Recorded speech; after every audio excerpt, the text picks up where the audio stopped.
Coach Tab Magic na naman sa Ateneo kontra Sydney University. Mga Australiano nagsabing pang NBL ang level ng Blue Eagles at future ng Gilas nasa tamang kamay kay Mason Amos. Pero bago natin pag-usapan, palike naman ang ating video bilang suporta.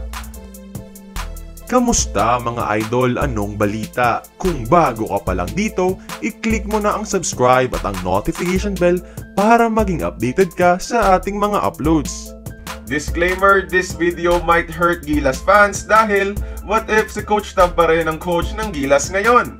Nilampaso lang naman ng kanyang Ateneo ang best university team ng Australia na Sydney University, 88-50. As usual, ball movement and fluid offense ang dali lang ng basketball para sa kanila. In fact, isang Aussie at dating player ng Sydney University ang nagsabing ang level ng Philippine University basketball ay comparable daw sa NBL 1 ng Australia, which is ang semi-pro affiliate ng NBL o ang kanilang parang G League. Well, tama nga naman dahil ilang NBL 1 teams na rin naman ang tinalo ng Ateneo sa mga tune-ups. And no matter kung sino ang nasa roster, as long as si Coach Tab ang nag-handle ng programa, any team becomes globally competitive.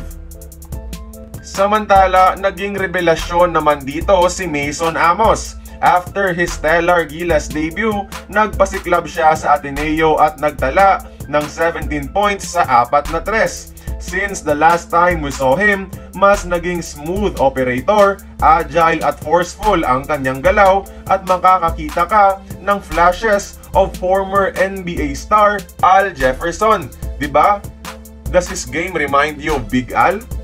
Turning 19 pa lang to, and the good thing is, he is under Coach Tab. Kaya, tiyak na years from now, he will become the next big thing sa Gilas Pilipinas.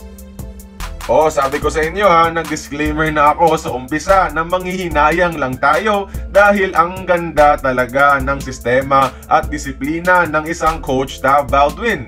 Nasa Gilas yan sana pero wala eh. Sige, ilabas nyo ng mga saloobin nyo, join the conversation, magkomento lamang sa ibaba.